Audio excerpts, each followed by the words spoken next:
புஜி கண்ணம்மா. குட்டி குட்டி கரடி மாமா,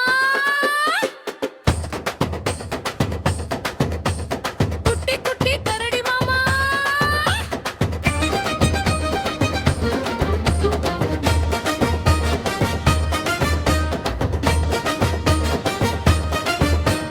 ரொம்ப ரொம்ப நல்ல கரடி மாமா, கோழு கோழுவன இருக்கும் கரடி மாமா, எல்லோரும் ரொம்ப பிடிச்ச கரடி மாமா.